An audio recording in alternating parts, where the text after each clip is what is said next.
Good evening, viewers. This is BVI Channel 1, and we are live on the program Political Review. I'm Asu Chenadu Peters.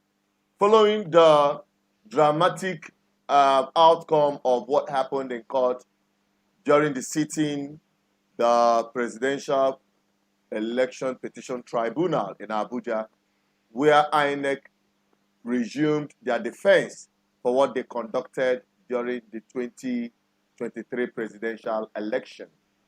The star witness of INEC and also a director in INEC had come out to make a revelation that got everyone amused, surprised.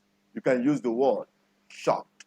Yes, because as expected, to defend the charade, as I call it, which the INEC people conducted, he ended up indicting INEC, reading out some of the reports as presented by EU.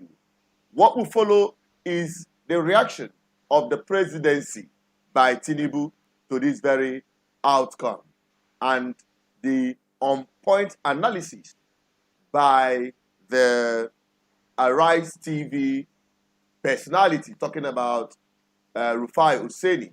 So let us quickly take a look at this very highlight of the position of the lawyers after the court and subsequently the reaction of Hussaini Rufai of Arise Television. I'll be right back shortly. Don't go away.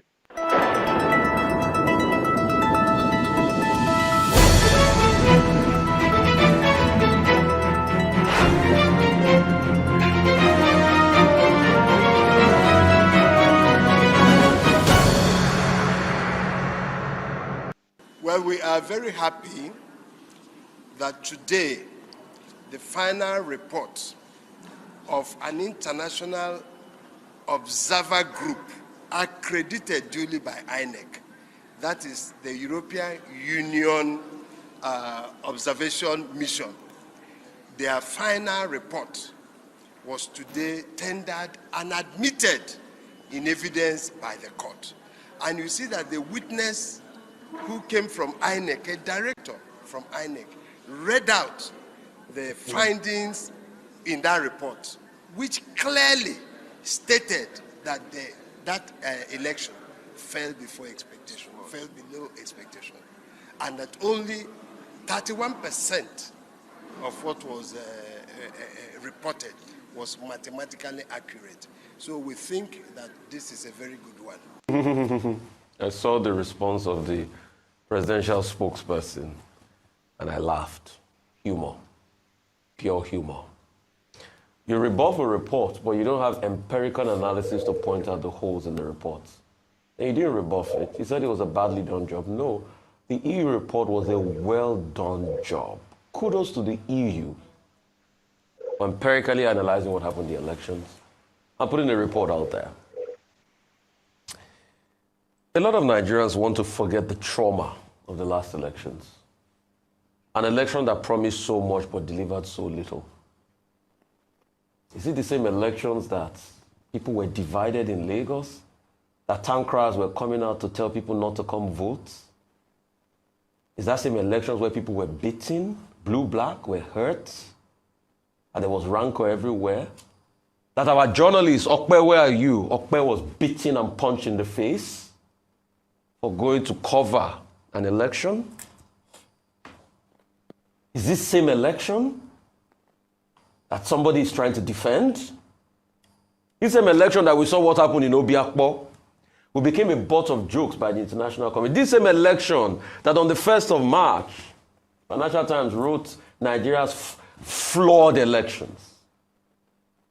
Same elections that people didn't want to come. And these same elections that INEC has not been able to tell us what kind of technical glitch happened. If a glitch happens, there's going to be a technical analysis report of the nature of glitch. The first thing INEC should have done is to bring out that report. But till today, I have not seen anything of such. These same elections, and they were hurts, killings, beatings. This same election that was that lady's only offense that was gouged in the eyes. Jennifer, if my memory serves me right. because she went out to vote, but she said nothing was going to stop me, I was going to vote. These same elections where INEC reneged on its promises. And the defense now is that, oh, they didn't say we're going to... Did you see Mr. Festus Okoye? When our colleague asked him what kind of technical glitch, he couldn't answer. I said the case is in court. We'll see when the defense opens. It opens today, isn't it? 3rd of July. We'll see when the defense opens. But you see, what we are saying is for us to move a country forward, we need the truth. We have had an elections like this in 2007. But the man that benefited, Umar Musa Yar'Adua, came out to say, I know the elections that brought me were fraught with irregularities. And he gave us the wage report, which is a template for how elections should be today. We shouldn't deny the fact that the elections were filled with a lot of anomaly. 220 million population projected. Only 25 million people voted. So isn't the voter apathy shocking to Nigerians? Look at the chaos, look at the rancor, look at the pain that Nigerians face, look at the bewilderment that Nigerians faced after the elections. But what did the politicians do? They divided us further. EU, thank you for your very good report. Those that have ears, let them hear.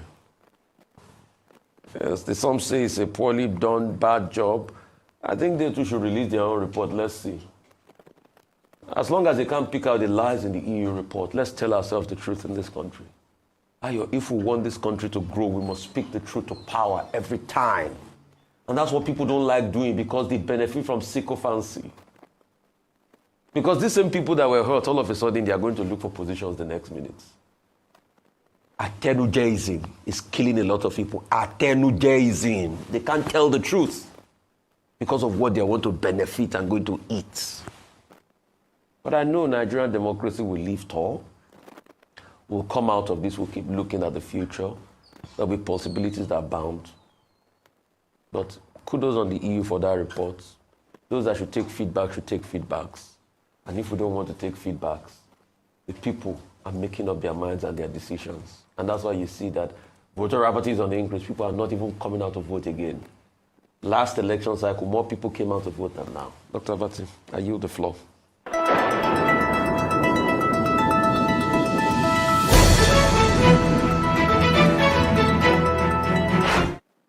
That is it, my people. That is it. We just have to take it there. That is the report by the EU and also coming from the lawyers of the Election Petition Tribunal. Now, I have with me in the studios, joining me visually, the GGM ambassador in Warri, talking about Henry. Henry is right there in the studios to join us in this program to dissect this very topical issue. Henry, good evening to you. Hello, Mr. Chindo, good evening. Thanks for having me. All right. Just give us your opinion with respect to what we're talking about today. Okay, very in a nutshell, that EU report for me, I think is not only is a work on development, but is that final masterstroke that gave that international bent to already what we've known already for the sham election that was conducted by INEC. So what the expectation and reaction we're getting from the presidency is unexpected. They understand because they never saw it coming. Coupled with the fact that the report in total is not only indicting but it's very explanatory. They not only said it and put it public glare that the election was compromised, even the tribunal, the lawyer for Labour Party, San Ikweto, was able to substantiate. In fact, it was clearly put in the report that not more than 31% of that election, the same result from that same election, were mathematically possible. What it means that that election practically was so messed up that we can't defend it mathematically. So what the reaction you're getting from the presidency, INEC, APC, and APC by extension is not unexpected because it has actually given Philip to what Team Labour or even Messias Atiku team are laying claim to. So for me, it's a step in the right direction. Thank you. All right, thank you, Henry, for that your position. Um, I believe some of us who understand some of these things will definitely know that Ugebe Ulugona Mbabu, honestly, and Henry had just put it in the right perspective. Now, Henry, let me quickly ask you, this issue of the witness admitting this very position of the European Union as he read it out in court. What does that imply to you? Please, can you come again? I said the report by EU as read out by INEC star witness, who is also a director in INEC. What does that say? What does that imply to you? What's your understanding about it? Let me state something emphatically here. There are actually two ways to actually exist in this life. It's either you are truthful or you lie in such a way that your lie will seem to supersede the truth. But in this particular instance, despite the fact that the so-called expert witness from INEC is a tech guy and equally a pastor, a total contradiction. You can never see where a pastor, do you understand, who isn't at double the same time as a tech guru. So the whole thing for me is very not only messed up for their side, but because there's nothing to defend, the guy came, despite his background as an IT guy, the lawyer from Labour was able to put the guy to the spot, embarrass him, fact by fact. It took him to the point that the guy didn't even know when he was able to score an own goal. That I believe that in the fullness of time, maybe in the submission of judgment, the learned men of Jew will use that locus from today's cross-examination by Labour Party to take finality on that judgment.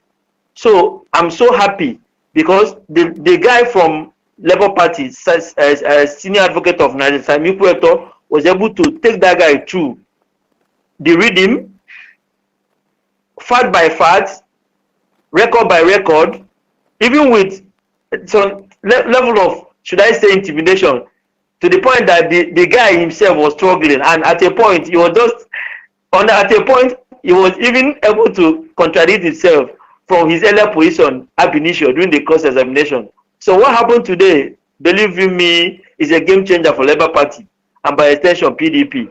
The truth is that with what happened today, INEC that was planning ab initio to play hanky panky, now seeing what the Sam from Labour Party was able to do with even their star witness, now decided to shamefully no longer bring more witnesses, because before they wanted to line up 2 or 3 or 4, but what happened today now made us realize that if we're able to put forth more witnesses and the way Labour Party team is going, the more they bring more people, the more their witnesses will be contradicting and even making their case a bad case scenario.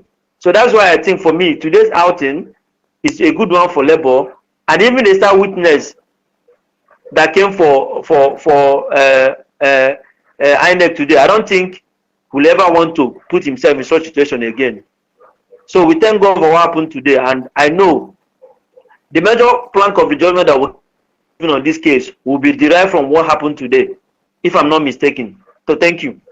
Okay, thank you very much, Henry. And I don't know actually what our viewers might make of this, and in case you just want to join us, because we want to do this very snappy and make sure that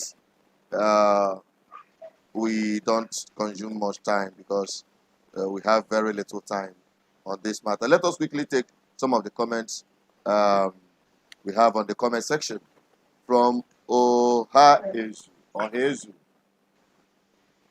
Ohaezu said, why is he angry about EU reports? That's reacting to that Tinubu's position or the presidency or APC as it were. All right. Now we also have Rekana said, I hope that his anger makes him blow up. The thief and the corrupt man. Nigerians are really angry with the man of buying Asoro. Well, Stephen Obi Emekekwe said, let him and INEC president select Asuwaju, whatever. The guy is just saying some things that we don't necessarily need to read out here. He said, be angry at EU report, by the way. There is also independent African and home Nigerian CSO observers report, which is in harmony with EU report.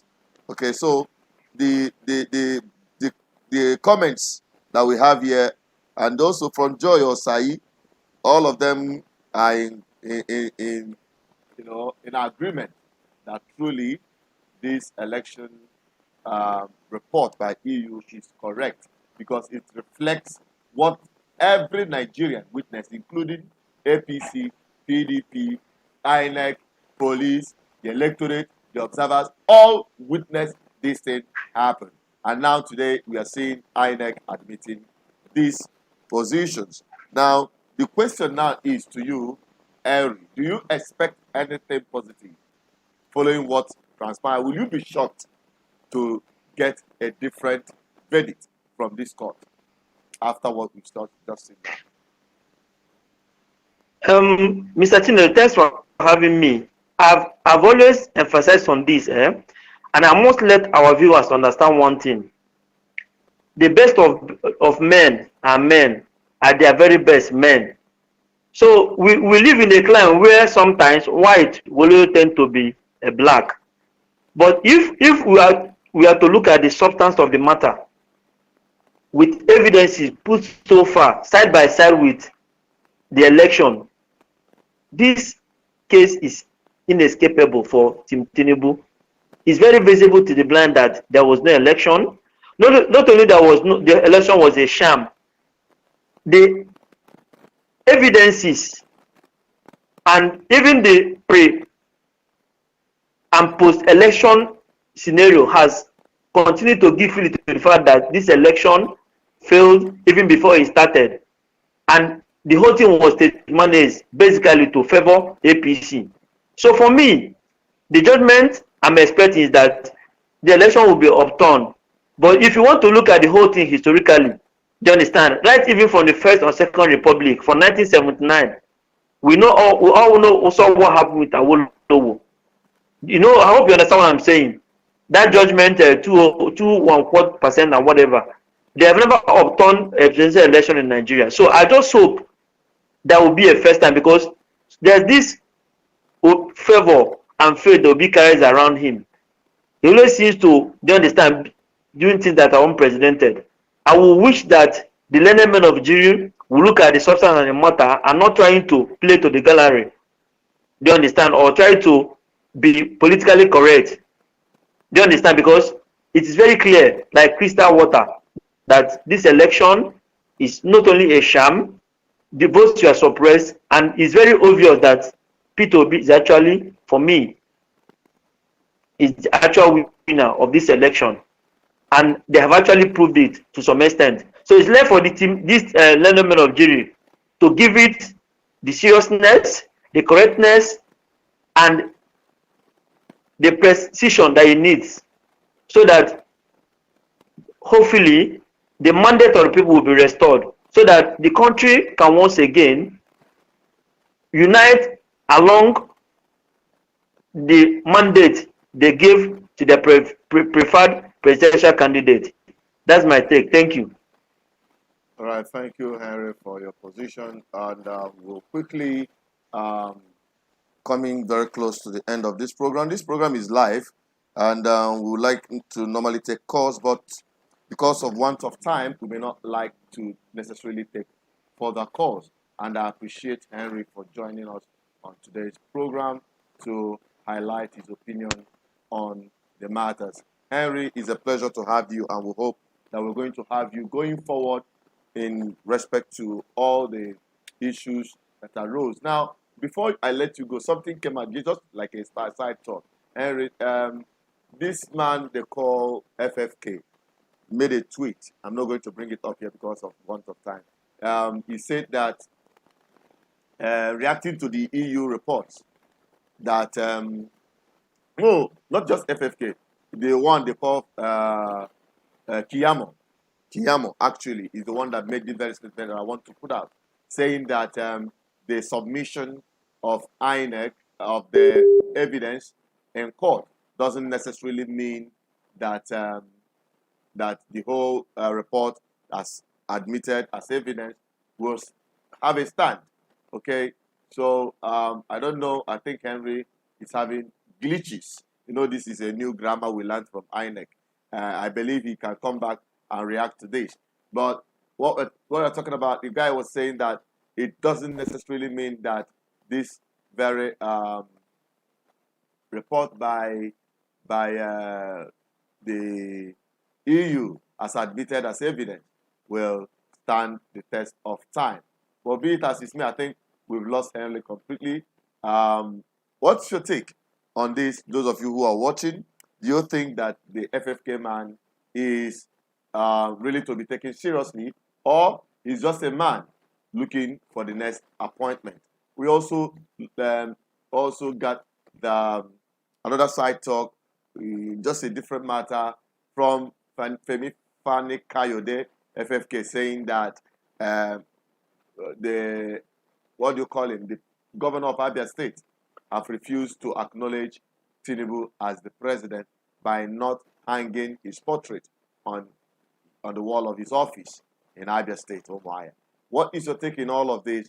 Drop it on the comment section. Let the discussion continue. Until I come your way on Political Review, stay connected as always. Be properly informed. Don't forget that there are so many misinformation flying out there on the social media. Look out for credible platforms where objectivity is the order of the day. And on this platform, we remain objective in our reporting. We remain balanced, unbiased, and truthful to everything we say.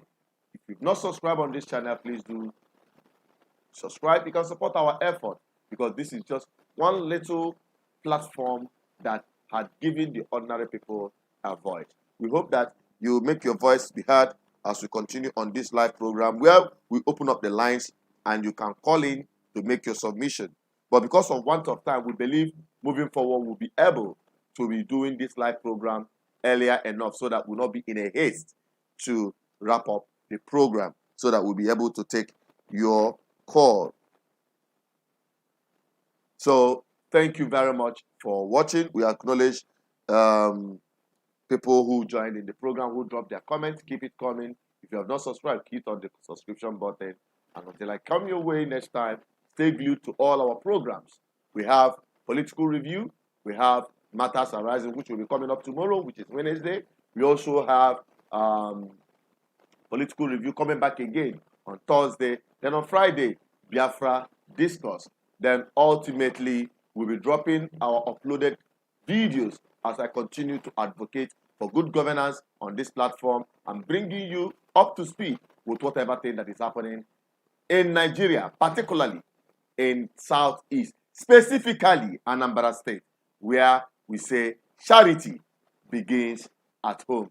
And we'll be going live. We'll be making plans to start our live Palava stream where you can air your story that touches the heart and you need other people for advice or way forward. So on this, I'm saying goodbye to you till I come your way next time. Stay blessed. And this is Political Review.